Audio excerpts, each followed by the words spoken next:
Hey everybody, welcome back. It's been a little bit of while. It's been a while. I know Robin is. I like to say this. Robin is on assignment. Rich has got a couple of things going on too. So Robin, I decided to jump on and just have a quick little chat. If you don't know the gentleman to my, let me see which way is this. My right, but it looks like it's my left. Rob from McDojo Life, the infamous McDojo Life out on Instagram. Rob, thank you for joining today for a quick chat. How you doing today, brother? Dude, living the dream. Thank you for having me. Always enjoy standing in when I can. Robin's a homie. You're a homie. It's always good to talk shop. Yeah, man. It's been a little while. The end of the year has definitely gotten busy. I know Robin has announced he and his wife are expecting a baby relatively soon, so he's really busy with that. Rich has got a ton of things going on with Winter Warrior, and we'll be back soon. But for the time being, let's get together and just talk about some stuff that's going on in martial arts. I mean, like we've been post MMA for me for 2 weeks, almost going to 3 weeks, and finally that drought ends. It actually ends tonight, and most people are like, "What are you talking about? The UFC is this weekend." Actually, if you're a complete hardcore fan, what's happening tonight is Invicta. Invicta 45 is on right Oh, now. there So we if go. you're desperate for some MMA action, you can't wait to Friday, Saturday. Invicta's on tonight. The ladies get a chance to shine. It's always good to see that that Invicta's been doing a great job. I know a couple of fighters that are over there that have come from like sport karate world, and they've been training, and it gives them a platform to shine on. It's really good to see that this is still going.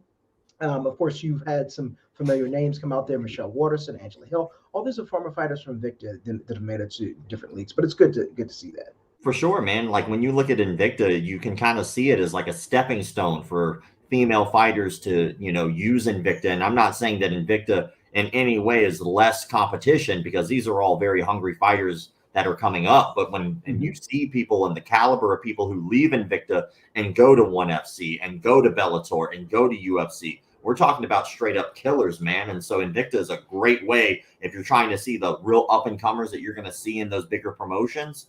You're gonna see them there for sure. Absolutely, unless the ladies just they can do their thing. You don't have to worry about okay, well, who's headlining the card here? Is Connor headlining? Is Dustin? Is Khabib headlining? No, there are a couple lady fighters that have earned their keep. They've made it to the top of the heap, and like you said, it does offer them a bit of a shining light, another avenue to step on up and everything. And let the ladies do the thing, man. Let them shine, man. They put in the work. Let them do it. Absolutely. And if you think about it, from the female of from a female fighter or someone that wants to be in the martial arts, whenever you go to a martial arts school, you're going to be in the minority. You're going to be there are going to be less female fighters there. There are going to be less female fighters in jiu-jitsu. There are going to be less female fighters in Muay Thai, etc. on down the line. So they spend the majority of their time sparring and training with men. Um, I don't necessarily have I don't have a problem with that, but they need to play. Let's have them shine. You're not going to see. Well, I hope you don't see combat. We see these things on the internet all the time. Men fighting women. It always makes me cringe. But let the even playing field for ladies to be out there and We show their actually talent. had a thing. I put together a thing years ago. It was we had an internet troll, and he didn't know that I ran McDojo Life, and so Mhm, I put out when I was instructing full time about a mhm, seminar that I was teaching at the facility I was at, and he starts talking trash to all the women, and he's talking ridiculous things. He's like, "I don't care how much training you have. There's no way that a trained woman can ever beat an untrained man." Blah blah blah, and he's just talking trash. And he was like an acquaintance. So I hit him up and I was like, dude, if you think that's funny, I was like, I'd appreciate it if you stop. This is my job. And like, mhm. these are my clients and you're being really disrespectful. And then he went on to let me know he was serious. And I was like, dude, all right, well, I can tell you that there are definitely some women out there that I have experienced beating the crap out of me that were fantastic kickboxers. Like back in the day when I'd go down to Orlando and everybody would have these big group classes and you'd see like these straight up animals down there, like Raymond Daniels would be down there sometimes, guys like Chris Walker, Joe Fife, Preston Clemens would be down there. You get all these like fantastic fighters that were down there and they would all just be animals. And then you'd have these female fighters and one of them was a world class kickboxer. And the first time I ever touched gloves with her, she gave me advice. She was like, "You might want to put that hand up." And so I went to go put the hand up, and she had already kicked me in the face. And I was like, oh, that sucks. But we actually wind up putting on a match between him and that female that he was, him and another female, and she just whooped him twice. And we put it out there online. But at the end of the day, man, like these chicks are strong. They work hard. Like they put in the effort. I've had one of my friends who's hey, you're involved in martial arts. You know, these ladies in the UFC. He picked a name out. He was like, it was interesting. And I'll tell you the name. Once I tell you the name, he'll be like, oh yeah, you would die. He was like, these ladies out there, you know, they're what 5'1", 5'6". Yeah, the average height, you know, 5'4", 5'2". Women are usually shorter than men. But would she be able to, you know, do you think she'd be able to beat me? This woman, her name is Valentina. I said, oh, you would die. I said, you couldn't have picked the worst person ever to think that you're going to go push her up. Calm your male ego, because if you ever roll up on like a lady like that, good knowing you're going to be on multiple highlights. Robin's probably going to break down that video for Haymaker somewhere down the line. You're going to be called Steve, and you're going to absolutely get mashed. Because or like Gabby Garcia. Gabby Garcia is like you know, 200 and something pounds. All she does is lift weights all the time. She trains jiu-jitsu all the time. Like it's not going to be what you think it is. I promise. It's going to be a lot different. It would be an absolute nightmare. It's one of those moments you would like see the video. It was right then he realized he screwed up, you know, right then and there when you realize, oh man, this is real. But when keeping it real goes wrong, and then he's like leg is inside himself, and he's like, how did that get in there? How did that? What happened? You know. So definitely give a little shout out to the ladies. Let's see. As I mentioned, let's cover Bellator next. Bellator is coming up, and their next event is on January 29th. So let's share that real quick. And looks like you got Ryan Bader defending his. Let me see. Is this the heavyweight belt? He is a fellow Killcliff alum. We're sponsored by the same company, and so I got to go on a trip with Ryan Bader. Well, first of all, Ryan Bader actually almost beat me down one time outside the club because is this a good story to share here? I mean, we were at the bar and he didn't have a fight going on, and so we were just having some drinks or whatever, and you know the company was cool enough to take us out, and you know he was messing with me, which I didn't know that about his personality, but he's one of those guys that just kind of messes with you a little bit. And now that I know that, it's cool, but at the time I was like, oh my god, like. This dude at the time, I think he had 2 belts in Bellator. And so he's like poking my chest. And then like, I was like, I'm not going to just let him punk me. Like, I don't care who he is. I'm like, he's going to beat me up, but I'm not just going to let him punk me. So we wind up like getting outside and we're about to leave. And then he went to go do it again. And I arm dragged him real fast and just held on to his back. And I was like, uh-oh. I was like, I don't know what to do now. He's going to murder me. And so the next day we wind up going to this event.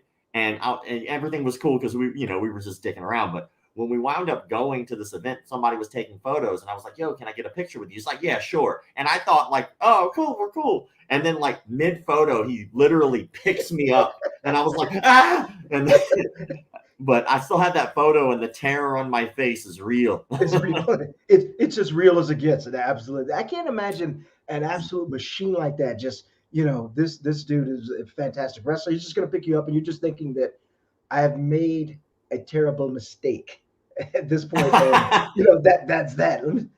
Let's see what. So, but I got to tell you, man, he's a cool dude, and he puts in the work. And you know, when I saw him fight Fedor, and you know, like he was able to put him out, it was like, holy crap! Like you really know what's up. Like you really got this. And so it's really cool to see that his career has been so long. Like he's been at this for a really long time.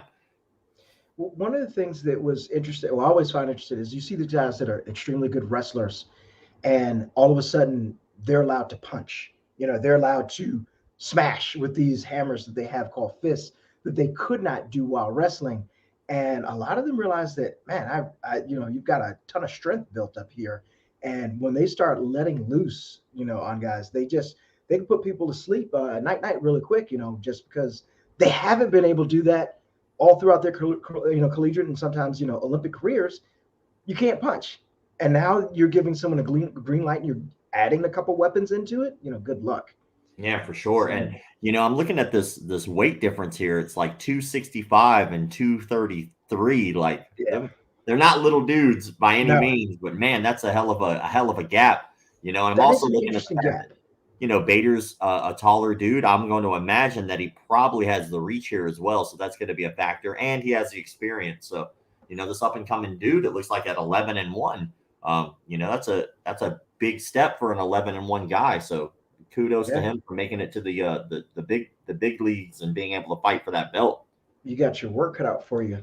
Definitely familiar face here. Vincent Henderson still doing it versus Islam Mamedov. This is I still enjoy seeing Vincent fight, man, even from back in the WC days, all up to UFC and now Bellator. I mean, he's a dude that just he well deserves the nickname Smooth, because you see those guys hanging out in the dojo where the way every action they have is just like slick, smooth, just like you look like you're cutting corners. You're trying to do the same thing they're doing, and they just do it naturally. And he's one of those fighters, I'm looking at this, I think that he's probably one of those guys who's, I guess you could call it like a stepping stone type fighter for guys right now, because he does have a name for himself. He has been in the game for a really long time. He is a good fighter, still a good fighter. And so he's still a dangerous man. But, when it comes to this particular fight, I just got to give this to Islam. I really think that he's going to have this one. But I think that, Benson's gonna do work. I still think it's not going to be an easy win, but at the same time, I got to go with Islam. As you said, as a little bit of a senior fighter, almost as I would not call him a gatekeeper, but he is seeming in that role. He's held gold before, and now, like you see, they're up and coming guys that say, "Hey, you know what? If I beat this dude, eyes are going to be on me." I'm going to be curious to see how this one turns out. Let's see. Next up, that's still in the main card. Henry Corrales versus Aidan. I'm not familiar with either of these fighters. Featherweights, a little bit, a good amount of experience. They're tall featherweights too, man. Dude, watching the light guys fight is like my favorite, because they just go at it, and there's all that energy that just never seems to go away. It's like my favorite guys to watch are the small, like compact dudes, because they just scrap and they just get after it, and you can get like a really entertaining fight out of some small dudes. I don't know if you saw the last UFC card. Man, it must have been actually well before that, but I saw this just amazing UFC card. It had to be one of the best cards I'd ever seen. And like all the little dudes seemed to just like go ham on each other during that card. It was really cool to see. Yeah, most people say that the lightweight division is a shark's tank. But however, you start going down 45ers and 35ers, it's still the same, And like I said, all day, incredible gas tank. This is down to 125, but I think of Mighty Mouse. Mighty Mouse just goes, man.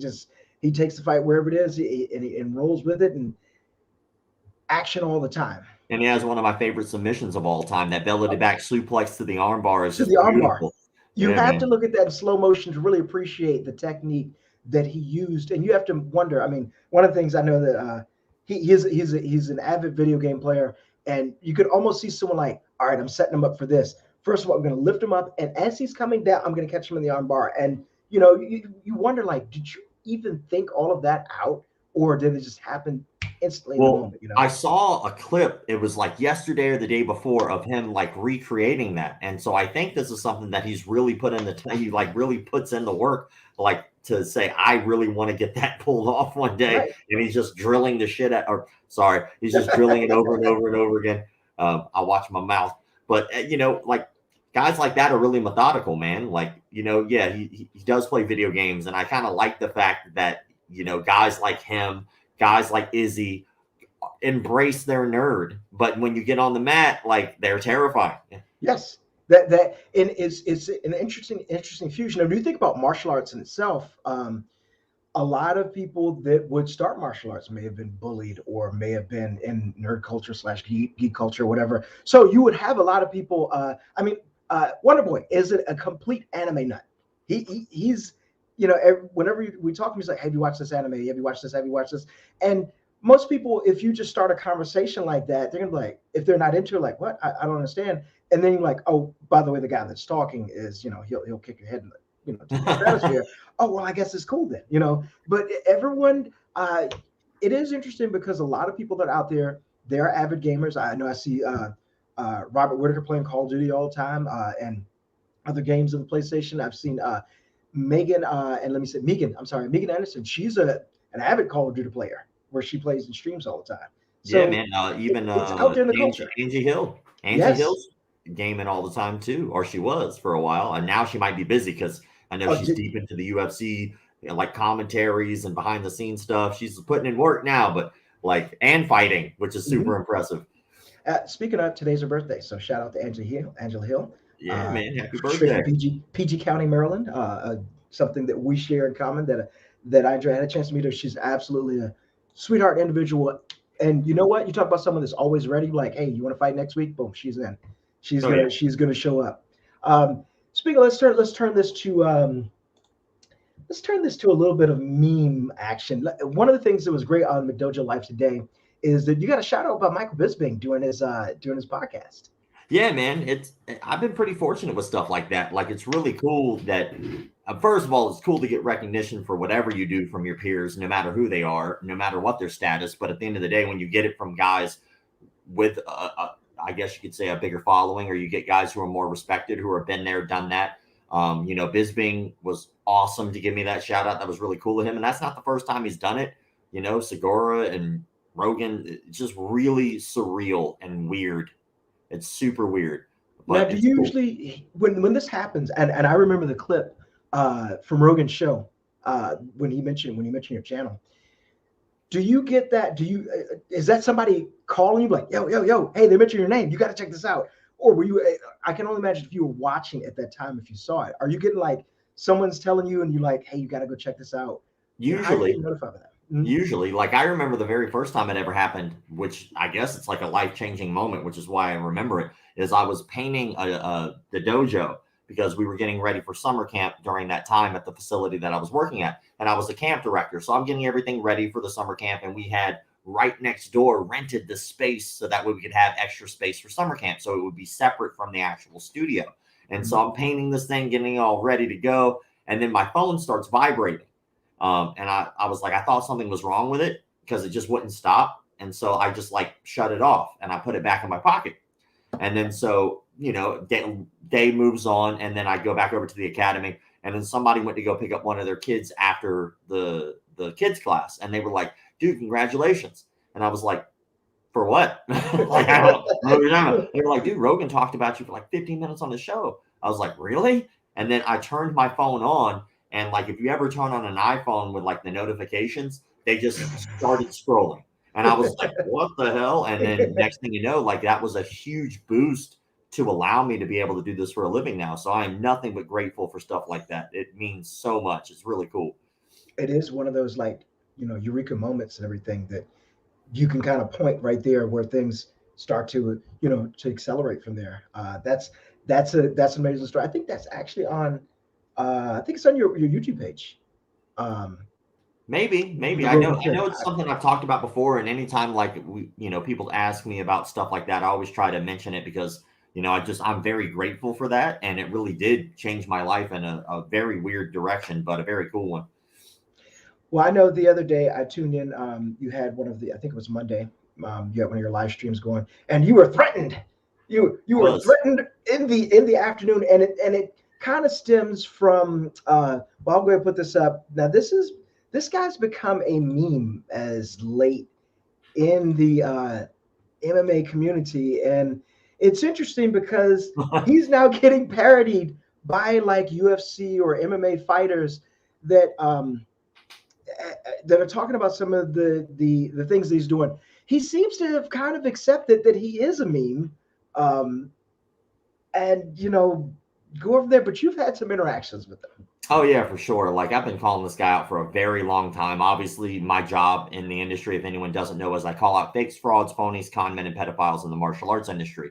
And I saw him teaching a child literally how to dodge a bullet. Now, he has since taken this video down, but I still leave mine up. So if you want to see some of his older stuff where he's teaching even more nonsense, but, to me, the things that he has taught is dangerous, but not even simply because of what he's taught. For instance, just some examples of things that he's taught that he was serious about, because he's not joking, by the way, if anyone's asking. One of the things he taught was how to disarm a gun after you were shot point blank in the chest.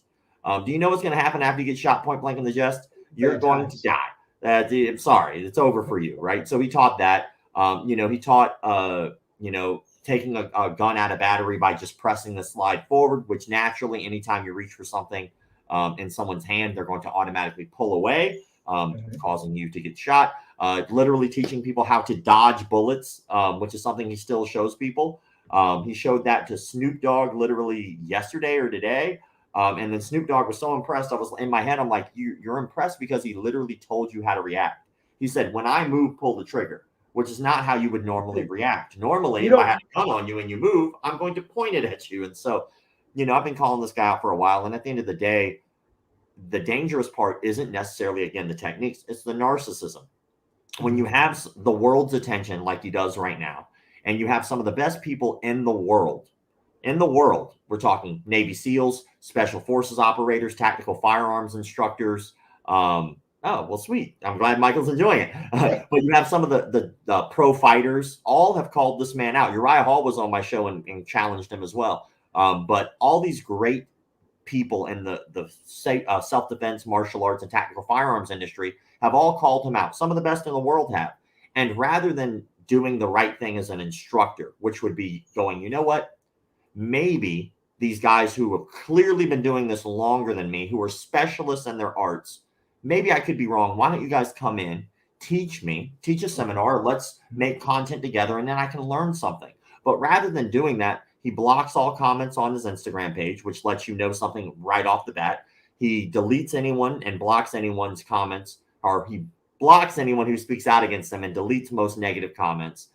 He even goes as far as calling people racist who speak out against him. I've seen that on his Google reviews where it's like an automatic response. And so that tells me that this is someone who is an extreme narcissist and is much happier taking people's money than actually caring, one, about his community and caring about his students' well-being.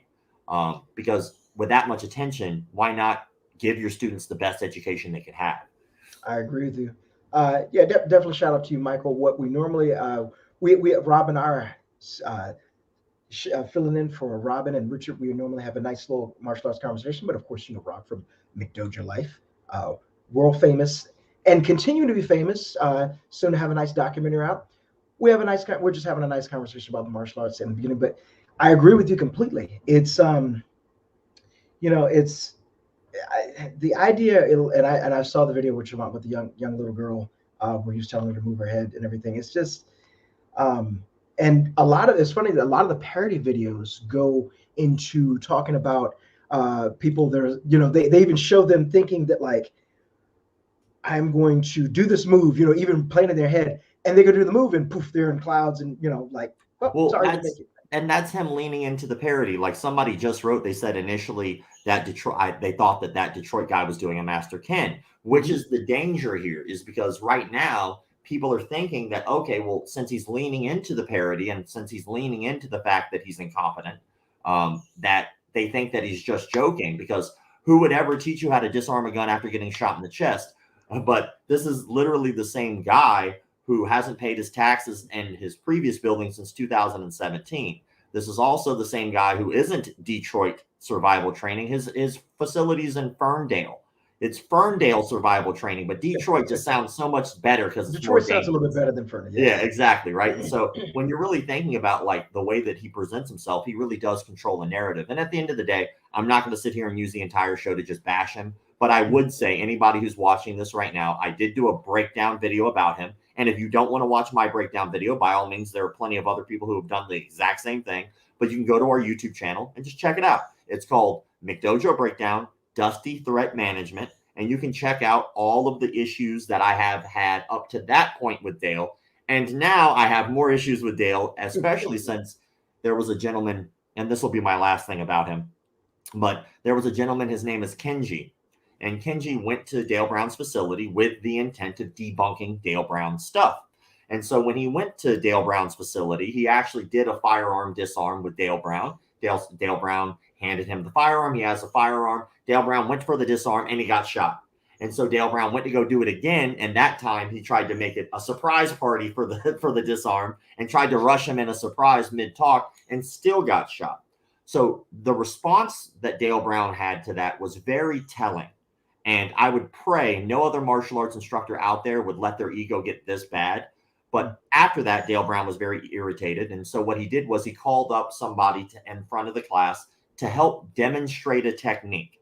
Now, whenever you're in front of a martial arts class demonstrating a technique without resistance, you would hope that your instructor is going to take care of you and not purposely try to hurt you. But that's exactly what Dale Brown did. He got Kenji in a wrist lock. Kenji was willing participant in this. He was not trying to resist whatsoever. And then Dale Brown brags about purposely trying to hurt him during this demonstration and tries to make it seem like he was in a sparring match with the guy. He literally says he drug him around the mat. It's like, no, he was volunteering and he was demonstrating a technique with you willingly without resistance, and you purposely tried to hurt him. And now you're using that as a rebuttal for you getting shot like 17 times in the chest. Like, that's not a good response, man. As a matter of fact, if Kenji did get hurt, there would be grounds for a lawsuit because it was clear that he was trying to hurt him, and Dale Brown admits that.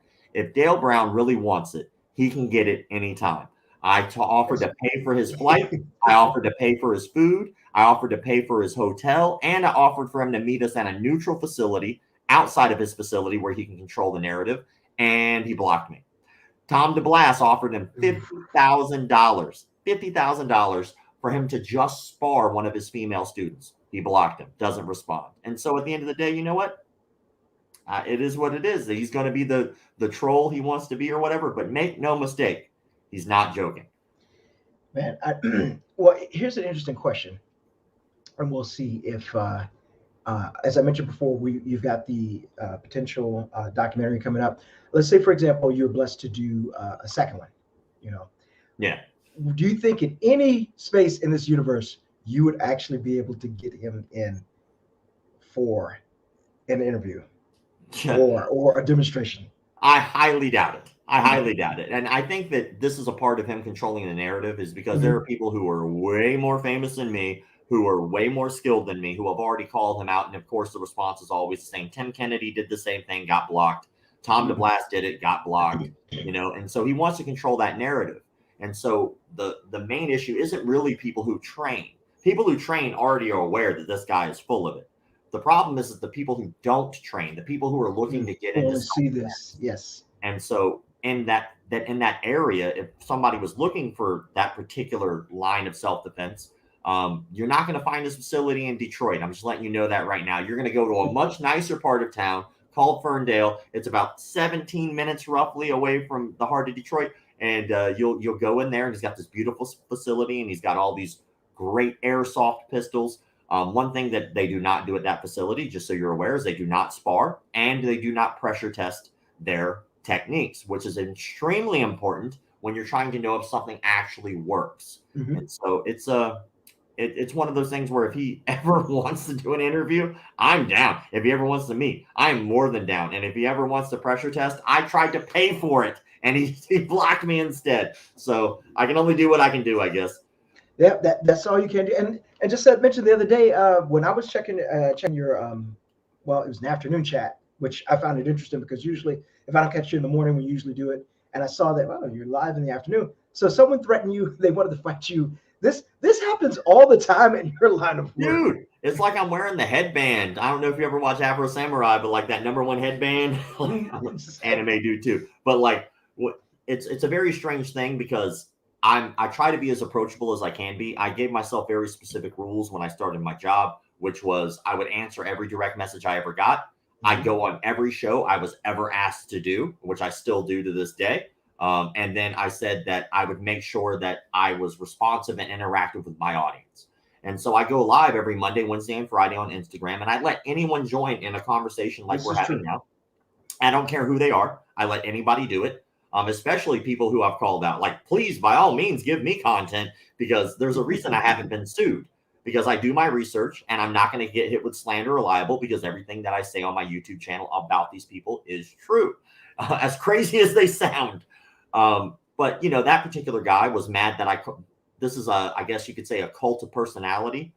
There's a guy named DKU, and DKU recently took a fight with a guy named Bradley Scott from the UFC, our former UFC fighter. He did so on a very short notice. It was roughly about a 2 weeks notice.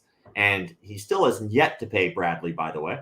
just as a heads up. So there might be a lawsuit going on there. But then he wound up getting stalked for like 6 rounds in that fight. It was really bad. And so I have my own issues with DKU for several other reasons. But then somebody was like, you don't know what you're talking about. Like, you're not even willing to meet him. I was like, I spoke directly to him. He was like, well, that's not the same. Like, oh yeah, like I'm going to fly to South Korea just to have a conversation. Like, yes, let's spend thousands of dollars for this conversation. Just to talk, sure. Yeah, just to talk. And then I was like, I'm willing to meet him. I was like, I'm willing to meet anyone who wants to meet me. Like, that we're living in reality. Like, this isn't feudal Japan. We're not just going place to place, physically assaulting people like you would imagine in a movie. This is real life. And so I'm not scared to meet anyone, because at the end of the day, I'm not a moron. Like, and I've been training for a long time. But when it comes down to like meeting with this dude, he threatened me. And I was like, well, if you really want to meet up and you really want that to happen, prove it. Just go live with me. If you go live with me, I am more than welcome to set that up. We'll find a neutral facility like I always do. And then we can put on the gloves. Like, right. I look nerdy as hell from this. I get that. But like, I come from like the gutters. And so I come from like bar fights when I was 15, like in Club Plush that was in Jacksonville. I come from 2-on-2 fights. I come from going international and competing. I was on an international kickboxing team for 2 years with some very elite level guys who all were much better than me, but somehow I managed to get on there. And at the end of the day, like, if I'm going to get threatened, like, I'll give you an opportunity to talk to me. And if you really want it, come home. Like, the worst thing that's going to happen is I'm going to lose. And that's not going to hurt my ego. There are plenty of people better than me. All this and more over at McDojo Life on Instagram, on YouTube. I'm telling you, it's like a box of chocolates. You never know what you're going to get. I saw that in the afternoon, and it was a breath of fresh air, because I'm sitting here working on it. And I was like, what? Rob's live. Okay, let's see. There must be something going on. So yeah, some guy threatened him. He comes on, whatever. We're going to preview what the UFC is coming up here. There's a question. I'll let you handle that. What do you think about this question? Is Izzy Adesanya modern day Bruce Lee? By the way, everybody's talking about our namesakes today, because he is also sponsored by Kill Clip. So forgive me for plugging that in. But hey, y'all bringing him up, not me. This is true. But Izzy, no. There's a big difference between Bruce Lee and Izzy, and some people might not like my opinion, but the truth is that Bruce Lee was never a professional fighter. Izzy Adesanya has spent his entire career and life dedicated to actually being a professional fighter. I think Izzy has a much different personality than Bruce Lee. I think Bruce Lee was much more prolific. I think the things that Bruce Lee said made people like Izzy want to join martial arts. I think people like Izzy looked up to somebody like a Bruce Lee as a kid and wanted to emulate. And I think that if you're looking at impact, I think Bruce Lee probably will have more impact on the martial arts industry than probably anybody that we really know up to this point.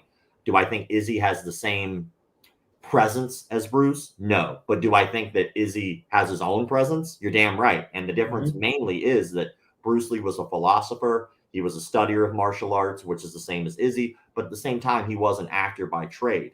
And Izzy Adesanya was a professional fighter by trade. So there is a big difference. Speaking of that, on that line, there was much to do about the fighter that they signed for the UFC, the one that actually knocked out Izzy. Now, this is an interesting tactic, because obviously Izzy's doing his thing. He's amazing to watch fight, et cetera. But then, so the organization signs, and I'm trying to get the guy's name. Alex Pereira. The guy who fought Izzy and knocked him out in kickboxing? Yes, Alex Pereira. So, did he lose to him twice or just once? Yes, according to what I'm looking at right now, he lost to him twice.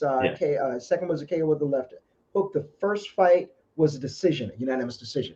Now, with that being said, it's interesting as a fighter. Like, for example, there's some guys that just have your number, and it's hard to explain. Where you're just like, you just can't. I don't understand. I got 2 feet, 2 hands. I can't seem to get past this guy. Like, I remember watching way back in the Sugar Shane Mosley, and I'm trying to remember the guy's name, who he just could not beat. They were like, yeah, this guy beat him when they were in the juniors, when they were kids coming up, and he was never able to beat the guy. So if someone can look up that record, but you wonder now. Also, the Israel Adesanya that fought in Glory Kickboxing is a completely different animal than the one that's fighting in the UFC right now. That is an MMA fighter. Obviously, he's had to study ground fighting. He's had to, utilize his tactics and everything. What would you think is going through Izzy's head when he's finding out that UFC has signed Alex Pereira? A guy that obviously has a name because of you. I mean, I think that you can judge a lot based off of his last loss as to what's going on in his mentality. When Izzy lost the last time I watched him fight, who was he fighting? Was it Alex? For kickboxing? UFC. Was it Jan? No, for Jan Blachowicz when he so when he fought Jan, he lost in that fight. And in the press conference, you would have never known that he had lost a fight. He was very humble. He was like, sometimes you lose, it happens. He wasn't super emotional about it. He wasn't crying, from my knowledge anyway. Maybe when the lights and cameras weren't on him, but he seemed like he was very at peace with the fact that that's a huge possibility. And for a guy who spent so much time winning, to take a loss after so long of a win streak, it could really damage you, man. There are guys who fall apart. They're like, oh my God, like that. Some people believe that I can't lose. If you remember, just to take it back a little bit, Diego Sanchez believed he was destined to retire undefeated in the UFC. And if you believe so much in that, on yourself, you take that first L, it could shake you. You're just like, everything I believed in, was wrong, and it'll just shake you to your core. When it comes down to Izzy and that particular situation, I don't think it would rattle him, to be honest. I don't think that it would bother him at all, because if that fight did happen, I think that he would take it, and he would take it as an opportunity to try to redeem himself. But if he lost again, I really don't think it would shake his foundation as a person. I think he would just be like, I lost, and then he'd go on to be him. I think that's one thing I love about that dude, is he is himself all the time. Yes, all the time. Like I've been able to meet him several times, and it's been always a good interaction. And what you see is what you get. He is that person, whether he's won, whether he's lost. I think that he was just one of those people that were born just to be real chill all the time. This is how he is. Shout out to Izzy's hometown there, Philip. Appreciate that. Now let me see. Here's another one. Do you think the Adesanya Pereira fight will happen in the UFC? Kind of hard to tell right now. Well, okay, so Izzy's got his hand full right now. He's fighting Robert Whitaker, and let's go ahead and get this up right now. It's a great segue to go ahead and put up. Currently, what's coming up from the UFC offering, and these are all their upcoming fights. But if we scroll down here to February 12th, Adesanya's fighting Whitaker. Okay, this is Whitaker's chance to avenge that loss. And if you watch that first fight, man, Izzy just seems like he was just 3 steps ahead of Whitaker every time. Yeah. And Bobby Knuckles is tough, man. He's as tough as they come. And the hard part about that particular division is Izzy's kind of ran shot over that division.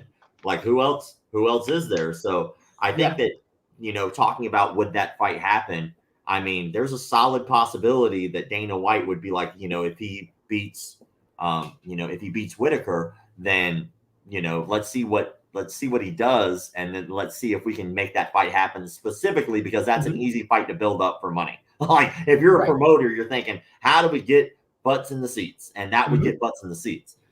It's funny because you've gone from one middleweight king, which would have been Anderson Silva, that every time, he beat, he knocked this guy out. Okay, who's the biggest threat? Okay, Vitor. Boom, and knocked Vitor out. And there's just name after name after name after name. And then Silva loses, really, to me, unexpectedly, Chris Weidman. Now, Chris Weidman defeated him soundly both times. But then you go from one middleweight king to the next new middleweight king. And oddly enough, those two guys fought, which was a classic matchup in itself. And you have that good problem if you're Izzy. You've cleaned out that division. Now, of course, you do have, to quote Danny Cormier, the fat kid in your division. I'm in your weight bracket. I'm down here hustling, as he told John Jones, I'm the fat kid in the division. But, he's down there and he's swimming around and Alex had a brutal knockout his UFC. The last time I saw him, I don't think that was his debut, but the last time I saw him in the UFC, brutal knockout. And yes, he's in the waters. And you're right. That does make for a good fight. Now, here's the question, though, to Dana and those guys.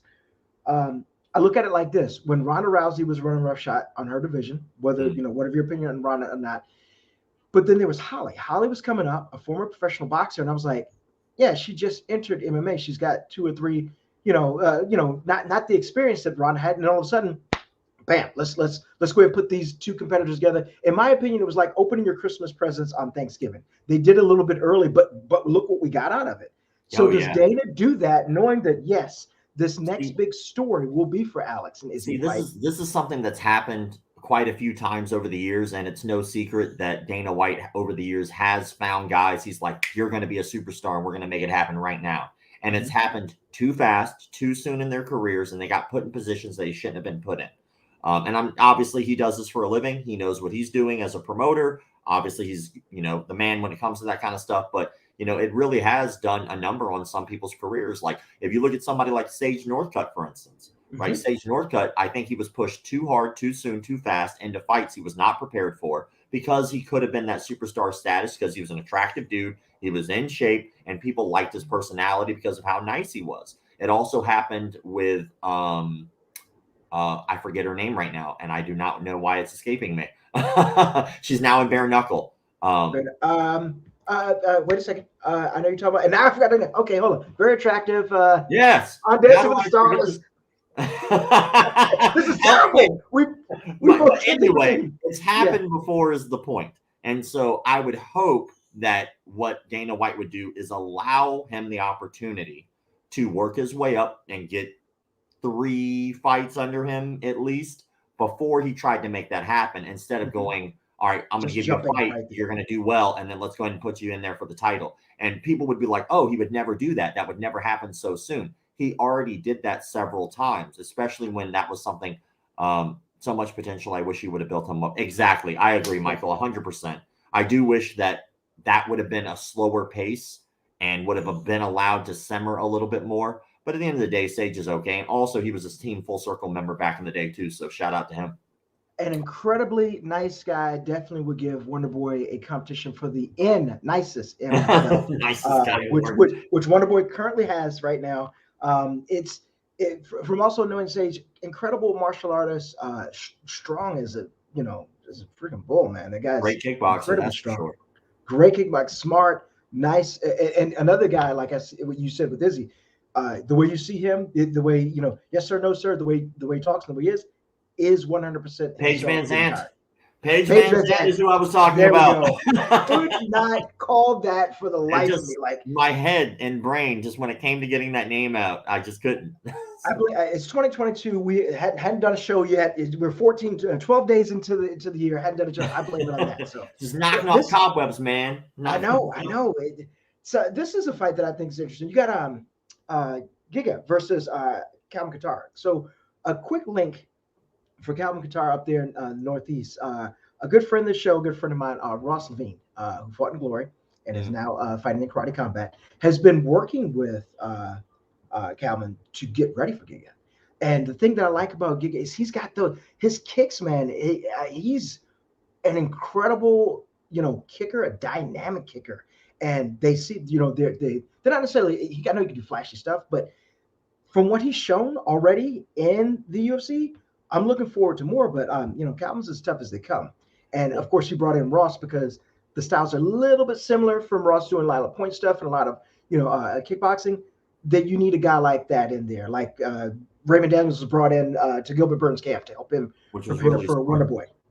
And Tyron Woodley brought in like 3 high-level sport karate guys when he was going to fight Wonder Boy, which was really smart.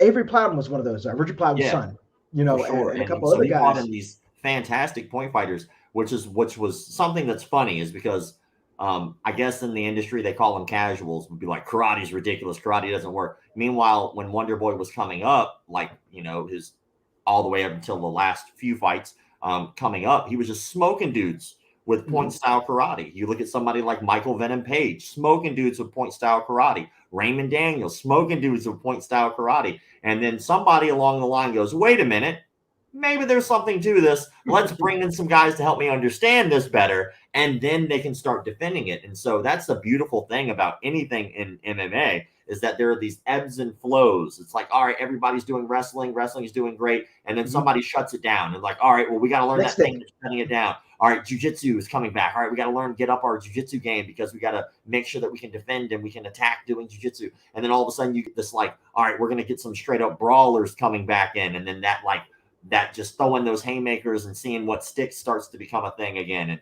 it's really interesting to see how it just keeps evolving. Mm-hmm. And what's really funny is seeing techniques that are so old that guys now are seeing them. They're like, oh, that's crazy. I've never seen that before. It's like, because you're young. Right. You're like people have been doing this for the past 20, 30, 40 years. It is funny. And I definitely agree with being from competing a lot in point karate myself. One of my huge highlights was, well, one, getting a chance to interview George St. Pierre, and two, getting a chance to train. Actually did some point karate with George St. Pierre. Oh, that was awesome. Look, you gotta understand, when you walk in that room, and I'm walking down the hallway, and George's got this secret facility in Canada. It doesn't look like a dojo, but you walk there, these giant murals of Japanese symbols, and there's pictures of him training blindfolded with one of the Gracies, and then there's an octagon way over there. And you're like, that's GSP. And he comes over and says, hi, my name is George. And he just introduces himself just as a casual guy. And then, my coach said, did you bring your gear? I said, yes, sir. He said, well, come on and get in the ring. The amount of excitement I had in the locker room, like, oh my God. It's happening. It was great. And he couldn't have been better, man. He was, and he's a guy that he wanted to learn the point style. Raymond Daniels has been up there to train with him. Wonder Boy's been up there to train with him. He wanted to learn that because he saw an advantage and using that. And the thing that's interesting, if you look at his last fight with Michael Bisping, he used a little bit of that stuff setting up, defense, offensive and front leg side kicks that is more famous in the point karate style. So you can take what it's truly supposed to be, mixed martial arts. Let's take a little bit from this. Let's take a little bit from this. Let's take a little bit from this. And let's mix it all together and use it at the proper time and the proper scenario to be successful with it. And you'll notice like a lot of guys have a really hard time defending lead leg round kicks because they don't expect it. Because you don't see it coming. It can be almost typically in Muay Thai, and obviously this is, flexible depending on the fighter, but typically in Muay Thai, you typically kick with the back leg. It's with a round kick anyway. Mm-hmm. You can front teep with the lead leg, blah, blah, blah. We can get into semantics. But at the end of the day, it throws a lot of guys off when you go, you throw the cross, you throw the lead hook, and all of a sudden that front leg round kick pops up. They're not expecting that particular leg because not a lot of guys do that. That's a very specific skill set that you need to really work on and learn. And so you see a lot of guys get caught with that. And Stephen Thompson has caught plenty of dudes with that lead leg round kick that they just did not expect. And if I remember correctly, which I could be wrong, I'm pretty sure that's what caught Ronda Rousey as well, was a lead leg round kick. Just like you said, you don't see it. It's just right there. This kind of goes along with this as well. From Ravi says, the next coming fighter who will be able to eliminate Dagestani wrestling style.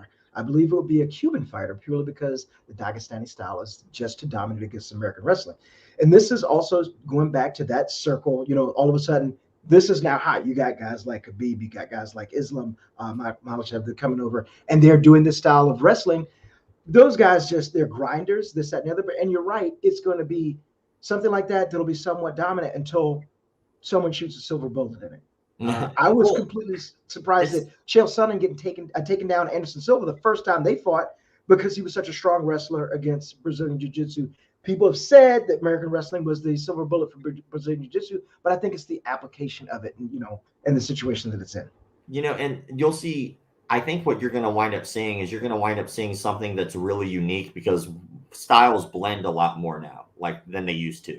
You'll see like some guy who is a fantastic wrestler now with a little bit more of a karate footwork. And you'll be like, oh, that's really odd. And I think that's probably going to be the thing that's going to wind up putting a squash to something like that, is something so unorthodox that you're like, I don't know what to do with this because no one does this, And you'll see it every once in a while. Like, for instance, John Jones really likes to wrench the arm from the overhook. He'll wrench the arm forward. And again, that's nothing new. That's super old. And people see that and they go, oh. This is a brand new technique. Yeah. Or you see somebody like, McGregor when he shoulder checked a Cowboy in the face. And people are like, we could do that? Oh, just do that. There are no rules to say you can't. Foot stomping disappeared for a really long time. And then all of a sudden people started foot stomping again. It's like, why did it go away? I think that's what's going to wind up happening with that is you're going to see something so unorthodox that you're going to be like, okay, I feel that, but if I was in the ring, I wouldn't be able to adapt to that because I wouldn't be prepared for it because no one was doing it, you know? Right. It is always expect the unexpected. Like, for example, obviously, and we'll segue into this with that. We got Ngannou versus Cyril Gane. So these two guys used to train with each other, but you're also training to defend what that guy showed last. So, for example, with Gane, you got that great. I mean, moves fantastic for a heavyweight. He's very light on his feet. Got some great strikes. He looks like I've seen a couple submissions out of him. Okay, Ngannou, you know what's coming. Don't be there when it arrives. Listen, that's the best advice for your health's sake. Do not be in the way of that man's fists and also his legs too. If he decides to kick you, so you kind of know what you're looking at. But we're also looking at, well, the last time we saw Cyril Gane, he did this, completely forgetting the fact that he's training right now for some stuff that you haven't seen before. Maybe he's improving. Maybe he's bringing a couple high kicks there. Maybe he's doing this, that, and the other. Maybe Francis is, working on not extending himself, using so much power and finding, tuning the finesse. Well, we've already seen that. Like when you look at his first fight with Stipe versus his next fight with Stipe, it was so different. From a technical standpoint, if you looked at it, was almost like watching him fight as an amateur and watching him fight as a pro. Exactly. It was night and day. And Stipe was able to use his ability to be calm in the ring and the first fight and just pick him apart slowly over the rounds, take him into deep water and drown him, which he did extremely well. And every time, even then, every time Ngannou was throwing a shot, the whole audience got real quiet. They were like, everybody be cheering. Oh, well, you know what would have happened. But at the time, Stipe was able to outsmart that. And Ngannou, the second time, was able to relax a little bit more, not put as much pressure. He was able to chill and see the opportunity that he needed to take and put him away. And he did. And I think that if you're looking at how he's going to be in his next fight, I think he's going to be even more terrifying. And I think he's going to be even more sharp and even more crisp. Just from seeing that, and obviously those fights were very long periods away from each other. But, I just think there's something to be said about coming from the place that he came from in his life to where he is now. And there's a reason that you have this saying, a hungry fighter. And that is a literal statement. That is not a metaphor. When you hear about hungry fighters back in the day, it's because they were literally fighting for a sandwich. Like they were trying to get fed. Right. And so this guy comes from that. And I think that he's maintained that mentality, been able to keep himself hungry. And now that he is on top, I do not think that he's going to take that for granted. I think he's going to bust his hump to make sure that he puts in that work and puts away game. Also, the interesting twist, as you mentioned, that you've got two guys from the same gym.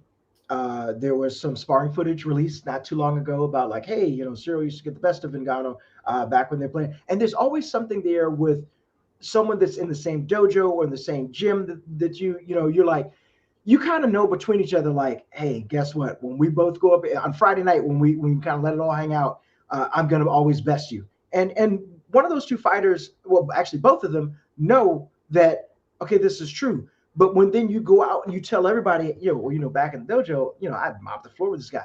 That's breaking a little bit of a code, which is always like, that's a private moment. Exactly. But it's a good way to get into someone's head. The only problem with that is that there is a difference between sparring and fighting someone. And I realized that very quickly from doing a lot of training sessions with guys that I knew I was going to be competing with later on down the road. They're just different animals. Like, just because you might best someone in sparring does not mean you will best them when you fight, because you might handle fight day differently. You might be nervous. He might not, he might be like, all right, well, let's see what happens. There's a big difference between sparring and really fighting another person. And so putting that out there, you might get into the person's head, but his response to that was very telling. He said, I was there and I know what happened. And so something's telling me that he probably is not concerned whatsoever with the past. I think he knows where he is, and he's solidified in his ability to maintain his championship status. I agree with that. Quick question from Robbie. Does Cyril have the ability to finish Ngannou by gassing him out? And how will his power fade in the later rounds if the fight lasts that long? So, good question. Obviously, Ngannou knows that his gas tank and also the big muscles that he has, uh, that is going to be. I'll quote Rogan. Hey, those big muscles need oxygen. Yeah, somewhat true. But if you're that big, you already have an idea how your body functions if you step on the gas. But you also know if your body functions when you step on the gas and you separate souls and you literally become one of those ghost characters. Like shout out to Moji. Man, I always mess this guy's name up. Mojideen. He has this 3D animation he always releases after every UFC. If you want to become a member of that ghost club, yeah, sure. Francis knows that, and everybody that steps in that ring knows that as well. With that being said, Cyril does have a lot of lateral movement. This is going to be in the Honda Center, so they're going to have they should have the big UFC ring. I think the fight favors Francis a whole lot if they were in the Apex and they had that smaller octagon versus the big one. So that gives God a lot more chances to move around and to make Francis chase him and, counterattack and everything. But still, both these guys know that. It's like having an open book test in high school. It's I think that if you're game, and this is just thinking outside the box. Ngannou again has evolved extremely well over his career. I mean, you could see almost from fight to fight him getting better. His timing, his accuracy, his ability to stay calm in the pocket is unreal. Like he's calm. Like you can just see he's just checking out what's going on, observing what's going on. And he is a champion for sure. But if you're game, how do you take him off of that? Do you throw in a monkey in the wrench, and do you just kind of keep him on his heels and be aggressive? Would he expect you to be aggressive? Because I wouldn't want to.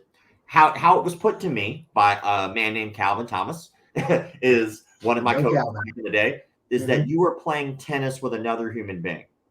And in tennis, you have the net and you have options. Where you do not want to be is in the middle of the court, because the ball can go anywhere and you would have to run to get to the ball. So what you want to do is either be way on the outside so you can observe the playing field and see where the ball is going to land and get yourself to where you need to be, which would be staying on the outside of Ngannou and letting him kind of throw shots, miss, and maybe gas himself out potentially, play that game. Or do you rush the net? Are you so heavy against the net that you're charging and you're slamming that ball down and trying to make the other person get on their heels and having to react? And so if I had to guess, granted, I'm never going to fight this man, but if I had to guess, I would think that would be something that'd be more advantageous, is for him to get on the inside, push that pace to more of a wrestling clinch, and then you can eliminate the fact that this dude has that power to really just rock you. And then hopefully you can stay glued to him and keep that pressure. That's a good look at it, and that's it. And also what you were mentioning before, when it comes to game day, how do you perform? The one thing that I don't know how I got it. Whenever I would compete, like I can remember many years being at the U.S. Open, I'm just counting like 50 people in my division. Like, all right, cool, one fight at a time, and I would just not be nervous. In fact, I would thrive off of that. I'd be more nervous in the dojo for people that I would fight every week. But here, I would always be relaxed and just happy. If you can carry that type of mentality in there, one, you're not going to be as tired. You're not going to, gas yourself out and everything else. So definitely a great analogy by Calvin Thomas, who I've seen fight many times at the U.S. Open. And I agree with Michael on that. Speeding down the line, let's see. We got who else is in this? Okay, so you got another rematch between Figueiredo and Monero for this. I loved when Monero won this belt. I mean, it's something about, I don't know this man from Adam, but watching him and, he's the babyface assassin, and just seeing that moment when he was so happy when he won that title and realizing how life-changing it was going to be. And it's weird because you have two people fighting against each other. It's human instinct to like, well, I like this guy better than that guy. I like the way he looks. I like the way he talks. I like the way he dresses. I like his style. And, we're kind of being forced to pick. It's not like that great Monday Night Football game where I was like, I don't care who wins between the Chargers and the Raiders. This was an amazing game. You kind of forced to pick one. And I love the fact that Moreno got that, and he he had some success. And I looked into his backstory, and it is that backstory about the fighter, like you mentioned, being a hungry fighter, knowing that Ngannou was homeless, literally homeless outside of the boxing gym, and a guy, brought him in and trained him. Also, one other thing I forgot to mention about that, this is his last fight on his UFC contract. So if he wins and he has the belt, he has, from what I've read, he wants to have it in his contract that you're going to have to allow me to box, because he's been talking to Tyson Fury, and Tyson Fury says, I'll box you with 4-ounce gloves on. And he wants to have that leverage like Conor had to go over and box and yet still be under his UFC contract. Well, I think that you would have leverage with the title. Without it, probably not going to happen. But with the title and with the name, there's a great book. I don't know if you've ever read it or not, but it's called Fightnomics. Fightnomics. Fightnomics. It is a fantastic book, and it's actually my way of cheating when I gamble. but Fightnomics kept statistics from UFC 1 to all the way to 100. And so basically Fightnomics is like Moneyball, but for MMA. So it allows you to look at statistics and kind of be able to break down who you think will win in a more analytical way. Let's throw that up there real quick. Oh, yeah, that's it. And so not only that, but just as a heads up, Dwayne Ludwig and Trevor Whitman and one other person, I forget who it is. They actually, Bas Rutten, I think. But Dwayne Ludwig, Trevor Whitman, and Bas Rutten got together and they started their own thing, and it's called the Dow of MMA. And they based it off of that book. And so basically what they did was they looked at the statistics. Like, for instance, I don't know if anybody knows this or not, but all your percentage chance of getting a submission as rounds go on actually drops drastically, like night and day, except for one submission. Only one submission, your percentage chance goes up to get it. And that's a triangle choke, because you're tired, you're on your back, so you get to rest, the person's in your guard, their posture is down, and it allows you the opportunity to get the triangle choke easier because all the ingredients are needed, right? But that book has told me so much that I didn't really know on fighting, because who keeps numbers like that with fighting? Everybody talks about techniques working or they don't. This book tells you which ones do and which ones don't. So the reason I bring that up is because I think that if you look, like, for instance, at this particular fight that we're looking at right now, like, the odds of you winning a fight based off of your age is drastic. Typically, now I'm just going off the numbers here, the younger guy wins the fight.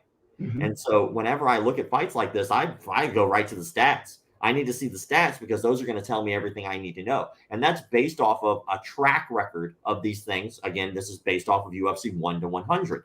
And so with all of that factored in, it's kind of cool to be able to, like, pick the guy, like you were talking about, the one that you got to go for. I'm not going to lie. I don't care who it is. I look at the numbers, because data doesn't lie. Data does not lie. So statistically, you would have definitely lost money when Glover Teixeira won that belt. I would have lost so much money. But the thing is that John Hackelman's a friend of mine, and he's been nothing but cool to me, and I always root for his guys. So I would have been okay there. But like that same thing with Stephen Thompson. I'm always going to root for Stephen Thompson. Absolutely. Always. I just have friends. I'm going to root for my friends. But if we're just like picking two guys that I don't really, like, I don't know these guys from Adam, like you were talking about before. I'm going to pick the ones based off the numbers so I can get that bread. I'm trying to get paid. At the end of the day, it's about that. Speaking of, Glover Teixeira, super nice guy. I was taking a picture with Hackelman and Vegas years back, and I had gotten him there, and I gotten up the curve, like, can I get a picture with you? And then I was like, I need someone to take the picture. And I heard someone say, hey, I'll take the picture. And I turned around, it was Glover. Hand and cast and all. It was like, I need a picture with you next, total nice guy, absolute amazing person. But I mean, and also you find that in every sport. So we're gonna start winding this thing down. One other fight I wanted to point out: we've got Jack Mercer versus Sean Strickland. If ever there was a hand grenade that was placed in a human body, that would be Sean Strickland. This guy is absolutely fight anywhere, anyone, anytime, for whatever.